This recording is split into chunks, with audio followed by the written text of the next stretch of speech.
conversar con Ricardo Jiménez. Él es candidato a senador por el partido, por la Alianza Electoral Venceremos. ¿Cómo estás, Ricardo? Bienvenido.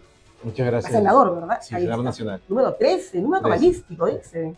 Sí, gracias por la invitación, Gisela. Un saludo a todo tu público. Efectivamente, me postulo al Senado Nacional con el número 13, ¿no es cierto? Soy parte de la Alianza Electoral Venceremos, que la preside el compañero Román Latencio, y el símbolo son las 3 hojas de coca, o el coca quinto, ¿no? Ahora, ¿qué propuestas son las que ustedes creen que son necesarias en esta etapa que estamos viviendo, el tema de la inseguridad ciudadana, que van ustedes a impulsar?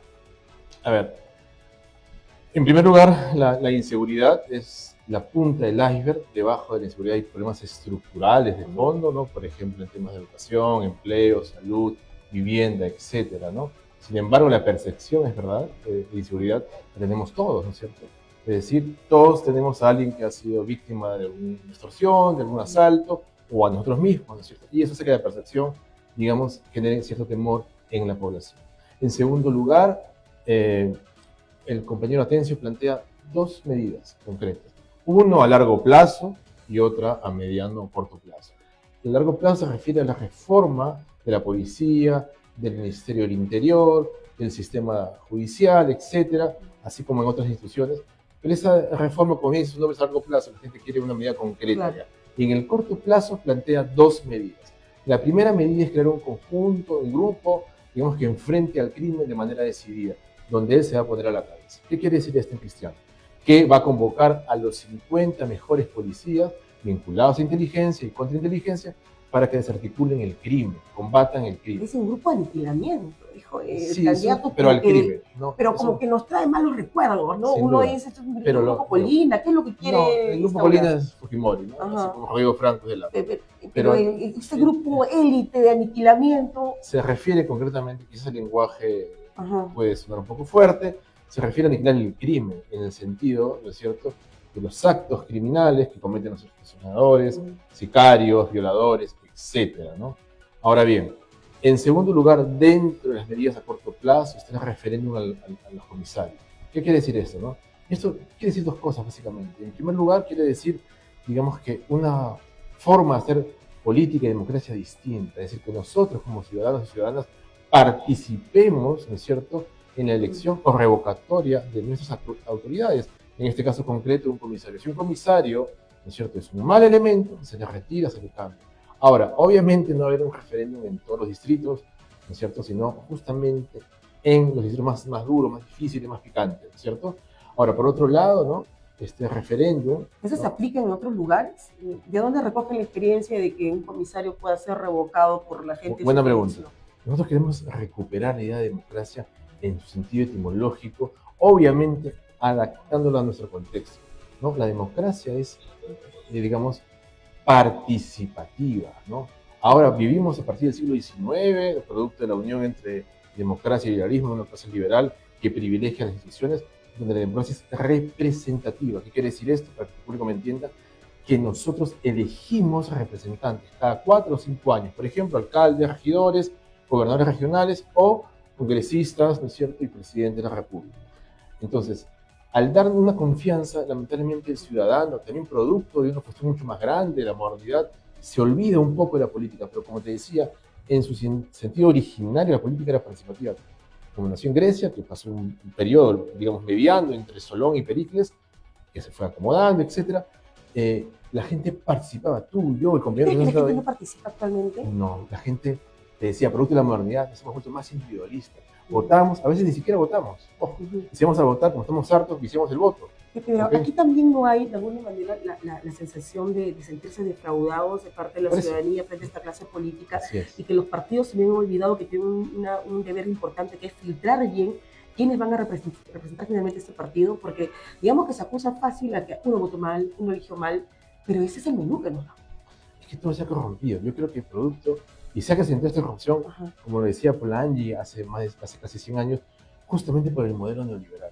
Es decir, es verdad lo que tú dices, ¿no? Pero para terminar la idea, entonces la democracia era participativa en Grecia, luego viene un periodo histórico en Europa, Roma, etc.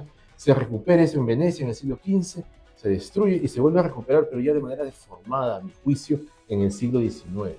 convirtiéndose en democracia representativa. Pero esto obedece a un interés mucho mayor. El espacio público se ha achicado y el espacio, digamos, social o individual ha crecido. Entonces, cada vez nosotros nos hemos vuelto, en general, no en particular el Perú, más individualistas, más egoístas, en nosotros mismos. Ahora bien, luego la clase política actual, pero no solamente en el Perú, sino en América Latina, en el mundo, digamos, contribuye a eso, es verdad. Contribuye a que nosotros, como ciudadanos, estemos hartos de ello. Por eso te decía hace un momento, no queremos ir a votar, o si vamos a votar, hay un movimiento, por ejemplo, para el voto, porque estamos hartos de nuestra clase política. Pero la clase política es parte del sistema, ¿ya? Un sistema totalmente extractivista, que no solamente en lo económico, sino también en lo político, ¿no? Voy con una idea, postulo, y después llego al poder y me olvido de eso. Claro, se olvidan de bancadas, de partidos. De partidos, ¿no? O sea, vemos como muchos, ya no luchan por el interés nacional del Perú, sino por el interés particular, individual.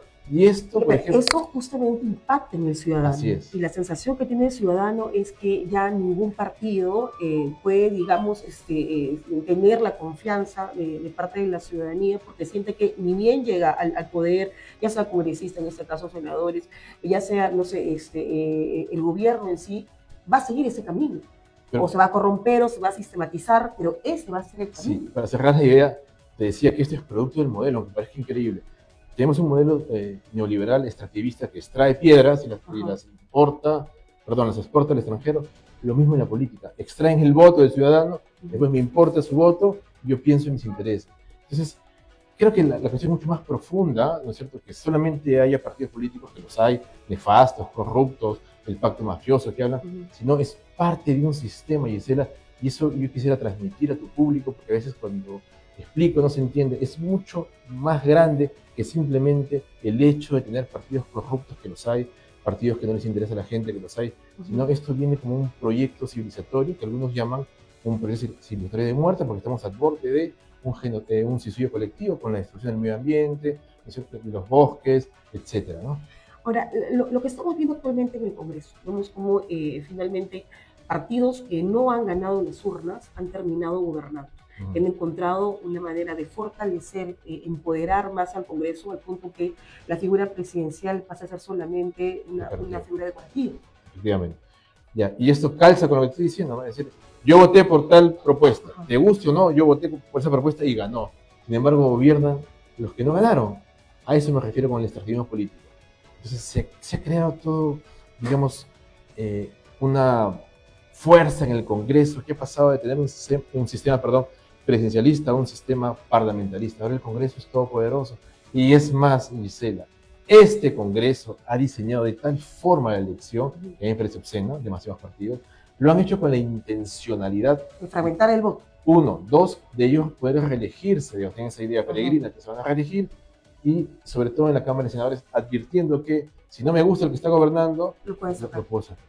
Lo que pasa es que al fragmentar el voto, justamente los rostros más visibles, o los partidos de repente que tienen mucho más tiempo, evidentemente son los que tienen más posibilidades de pasar la valla, ¿no? Y estos pequeños partidos, y algunos que están en el 1%, otros todavía que no salen todavía del anonimato, van a ser definitivamente más perjudicados, algunos ni siquiera van a pasar la valla. Claro, esa era la idea. Evidentemente un partido que ya ha estado 5 años, el logo es visible, te guste o no es visible, ¿no? En cambio los partidos nuevos como el nuestro, es una alianza, y así hay muchos partidos nuevos, hay que posicionar el logo y eso toma tiempo, costos, esfuerzos, etcétera, ¿no? Bajo esa premisa, ¿no es cierto?, es que ellos han hecho este diseño, insisto, ¿no?, con la idea de quedarse en el poder, ¿no? Ahora, la izquierda ha terminado muy mellada tras el paso de Pedro Castillo por la presidencia. Yo creo que no creo que la gente se da cuenta que Castillo ha gobernado que 13, 14 meses, 15 probablemente meses. Mucho. ¿Ya? Y no lo dejaron gobernar, formalmente gobernó de agosto a diciembre, o sea, más o menos 16 meses. 15, oye, la sombra del fraude que antes que asuma ya le estaban cantando. Claro, ni siquiera dejaban que el jurado lo declare ganador, ¿no es cierto? Un grupo de congresistas que ahora se querían reelegir tocaron la puerta, ¿no es cierto?, de la OEA para denunciar un fraude, etcétera. Es decir, no lo dejaron gobernar antes de que empezara, ¿no? Había toda una campaña de demolición, luego interpelaban ministros, etcétera, ¿no? Creo que eso demuestra para mí dos cosas, ¿no? En primer lugar, que la derecha no sabe perder, ¿no? Y en segundo lugar, que todavía vivimos en un país colonial o neocolonial. Es decir, les daba cólera, por no ser otro término, Claro. que un indígena gobierne. ¿Ya? O el tiro le salió por la culata en el caso de Keiko Fujimori, ¿no? Porque muchos hablaban de que justamente lo que se buscaba era orillar a la segunda vuelta a Keiko Fujimori, que se creía fija para ganar la presidencia, con alguien que no pudiera hacerle sombra. Y en el caso de Castillo, que digamos que no era un candidato con grandes cualidades, demostró que finalmente cualquiera puede ganar que no sea Keiko Fujimori. O sea, que no solamente es el voto antifujimorista, sino que ella como candidata tiene también o representa también mucho negativismo. Sí, es verdad que hay un voto duro anti-Keiko, pero también ella como candidata creo que, en verdad yo creo que a ella no le interesa ganar, como muchos que se postulan, como Acuña, bueno, como ya está Porta. gobernando sin ganar, ¿no? Claro, no les interesa porque es un negocio participar para ellos, ¿no?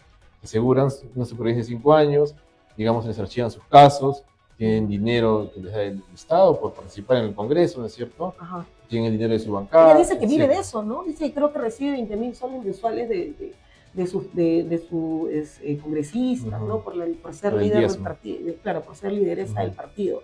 Ahora, es que no quiere ser presidenta Keiko Fujimori, ¿crees tú? Es que ha visto la manera de gobernar sin estar en Palacio de Gobierno. Creo que es lo segundo, ¿no? Es decir, no se ensucia, entre comillas, ella es la que gobierna.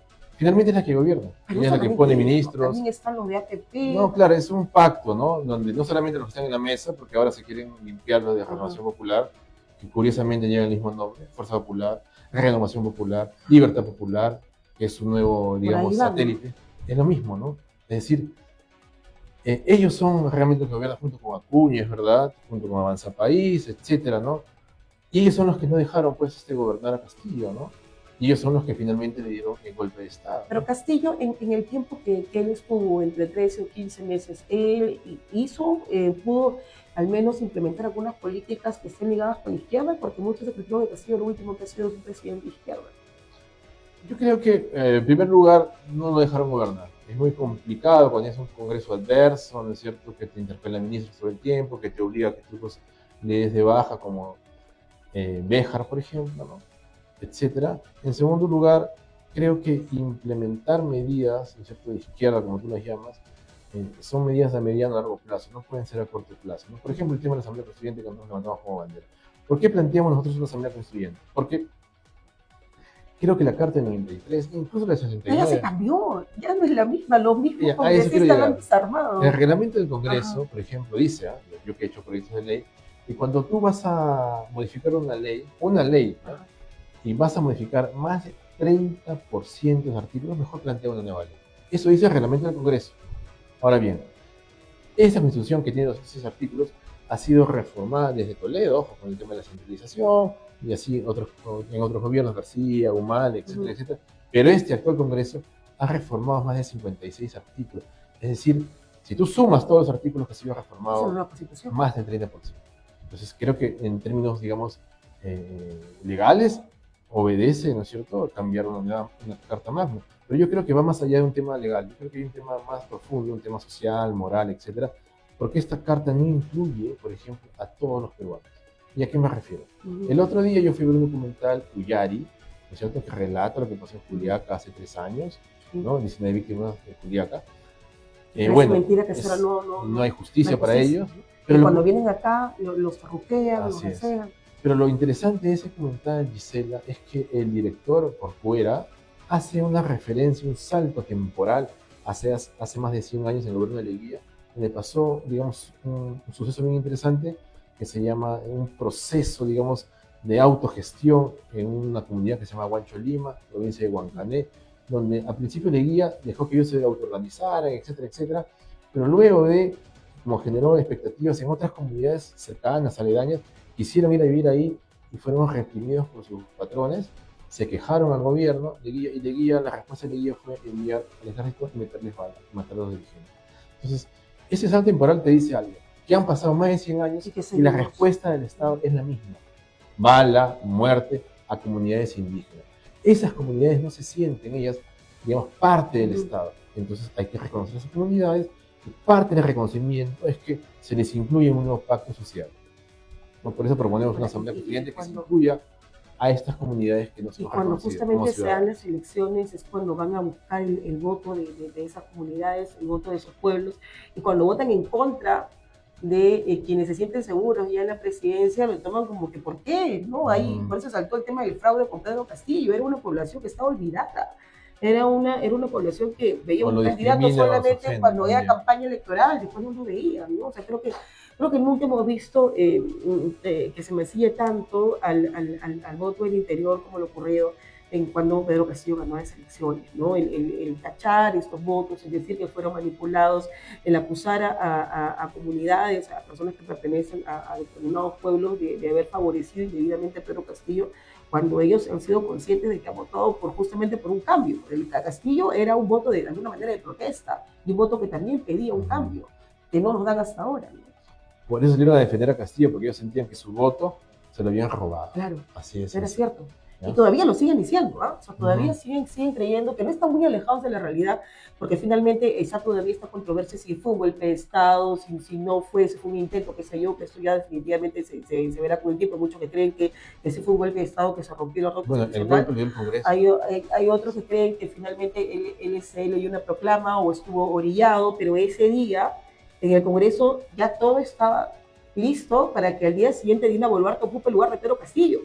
La Subcomisión de Acusaciones Constitucionales en esa semana había ya dejado el camino expedito para que Dina Boluarte ocupe su lugar. Dina Boluarte tenía un problema grave en la Subcomisión de Acusaciones Constitucionales, y después llamaba la atención que su abogado, Alberto Tarola, cuando le hizo una entrevista en RPP, dijera, no, no tiene un impedimento, todo ya estaba armado para que finalmente eso ocurra, ¿no?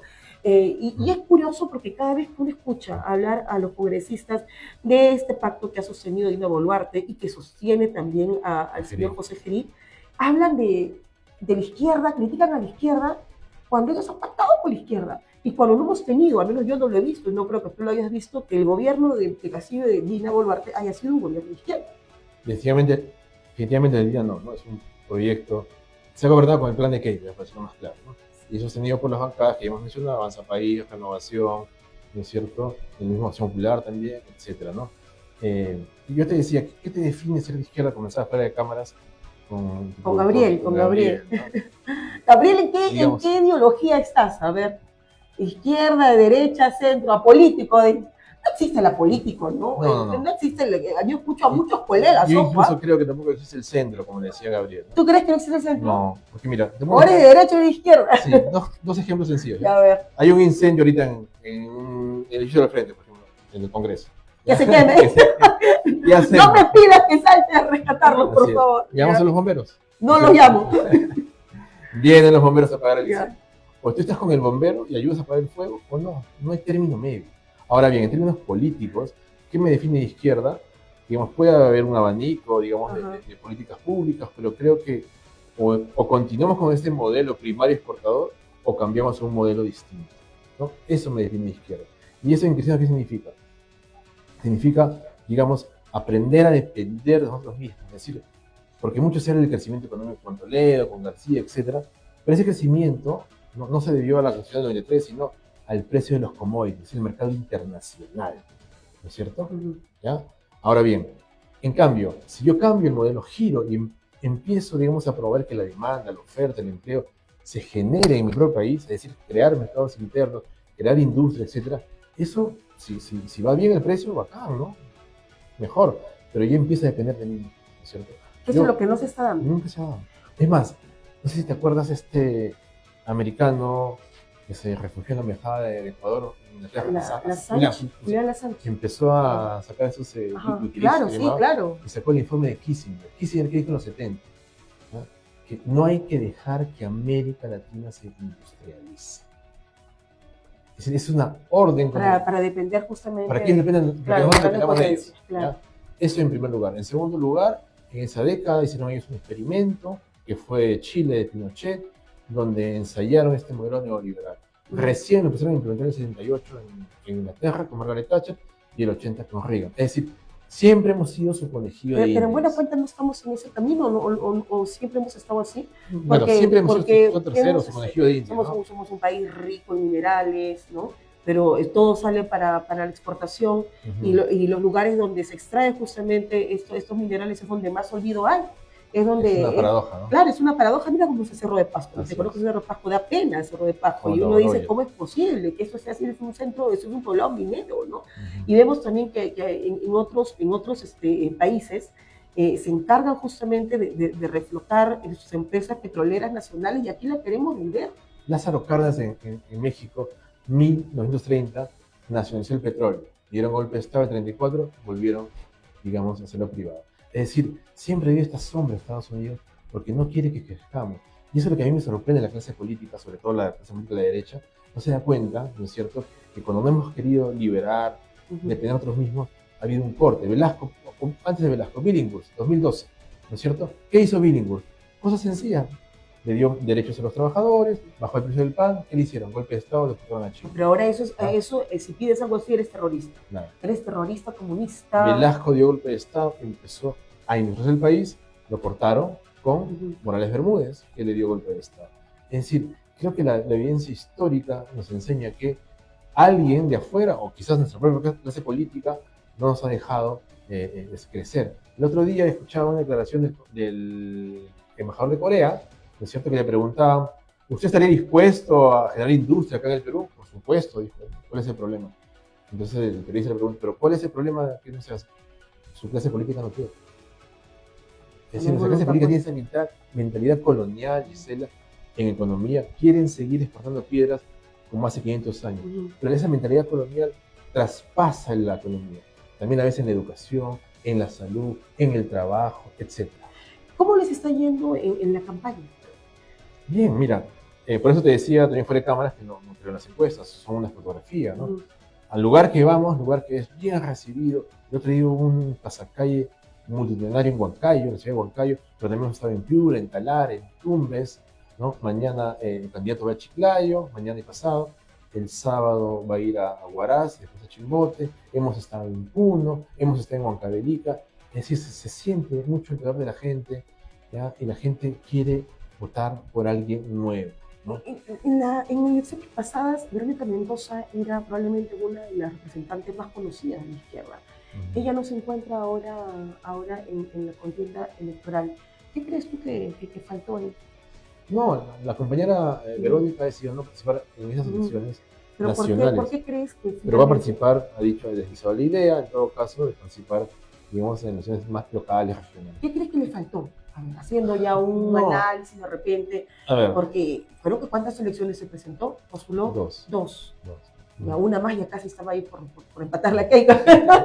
No, Keiko le gana a todas, a de Flores, a todas la candidata. No tiene parangón. No, es la candidata que más veces ha perdido y esta vez se va a perder. Con eso ya se corona. Lo que pasa es que creo que todo tiene un proceso, tiempos, ¿no es cierto? Y oportunidades. Así es la política, ¿no?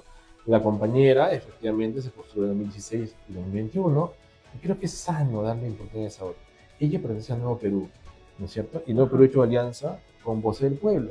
Alianzas entre iguales, sería inscripción, ¿no es cierto? Pero su partido, Nuevo Perú, tuvo primarias, que es algo democrático, ¿no? Y eligieron al compañero Vicente Lanoca. Ella dio un paso atrás justamente para que haya renovación de cuadros. Yo creo que eso es sano en la política, ¿no? Creo que la reelección no ayuda mucho en todo caso, y además ella tuvo la oportunidad 2 veces. Creo que darle la oportunidad a nuevos cuadros es más democrático y sano. ¿Qué crees que en esta oportunidad la izquierda sí va a tener para hacerle frente a estos muchos partidos también de derecha y algunos de ultraderecha ya confesos?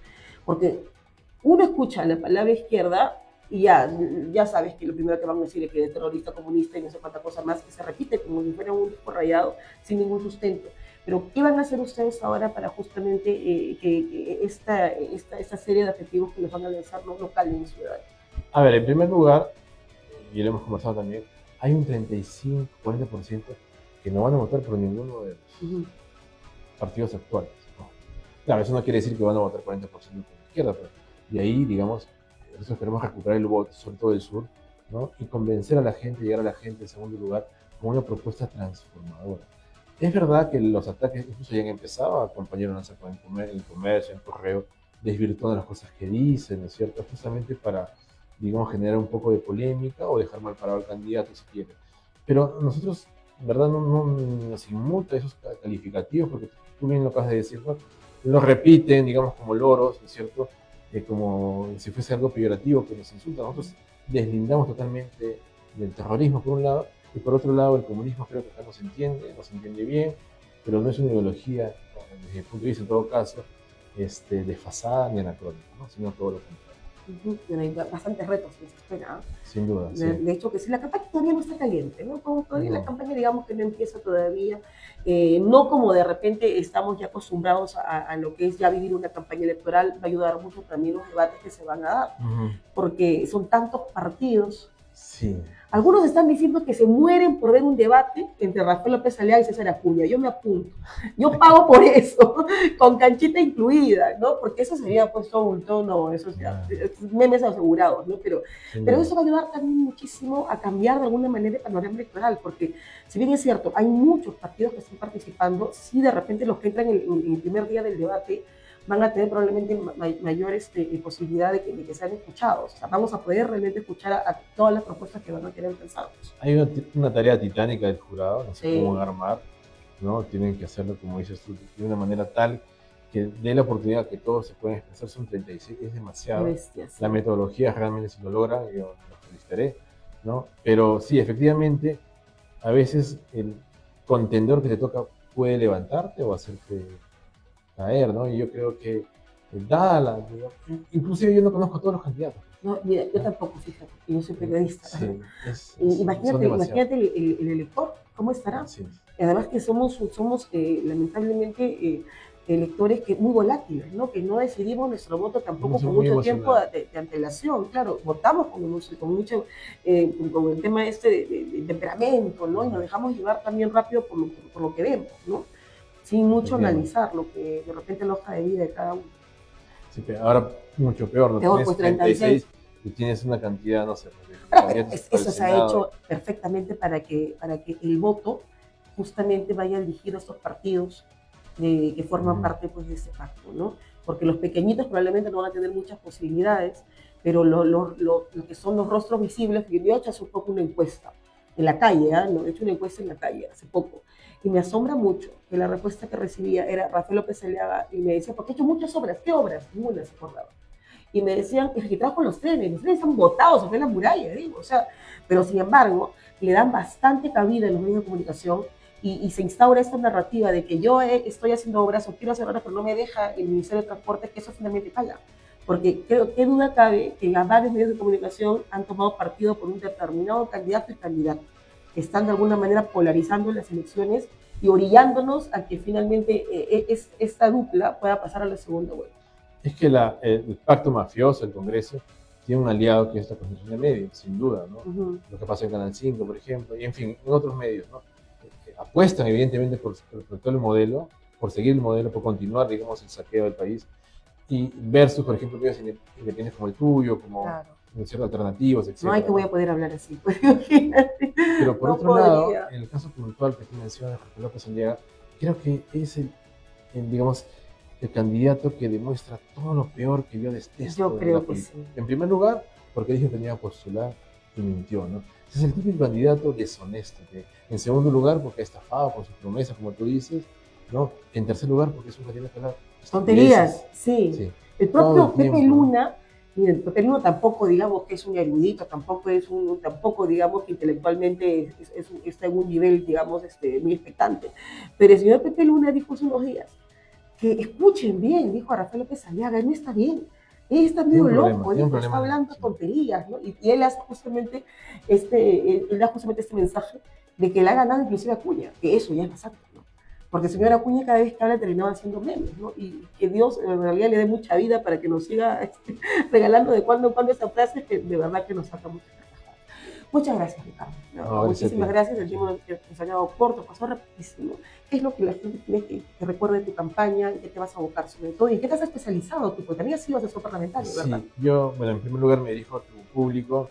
Mi nombre es Ricardo Jiménez, me presento al Senado Nacional con el número 13 por la Alianza Electoral Venceremos, que lleva a la cabeza al compañero Ronald Atencio.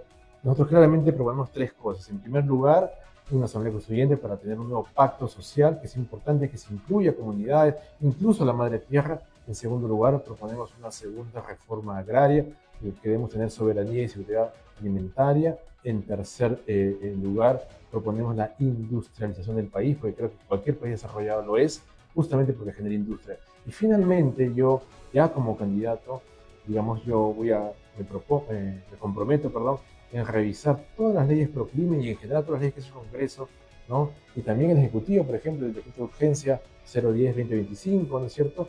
Y si estas leyes o estos decretos de urgencia están en contra de ciertos intereses nacionales, yo me comprometo en derogarlos, ¿no? Y gracias. Mira, Ricardo, muchas gracias. Bueno, ya tiene mi voto, pues va a echarse abajo las leyes pro crimen, que cómo están defendiéndolo, Sí, cómo lo defienden. Y por más, tremenda. claro, no, están en negación. Desde el presidente, el señor José Gerí, que no entiende bien por qué la gente está justamente cuestionando que estas normas hayan sido impulsadas y aprobadas por muchos parlamentarios que definitivamente se han visto beneficiados y que tienen hasta casos abiertos, por el amor de Dios. Pero, en fin, la situación de Gerí también es bastante complicada. Parece que le van a bajar el dedo. ¿Qué crees? Yo creo que sí. Yo creo que ya están apostando para Mari Carmen Alba. No sé si Mari Carmen Alba, pero... La señora Mari Carmen Alba está que se soba las manos, Ricardo, déjame decir. Ella, porque creo que es la única que puede tener el apoyo de estos grupos, ¿no?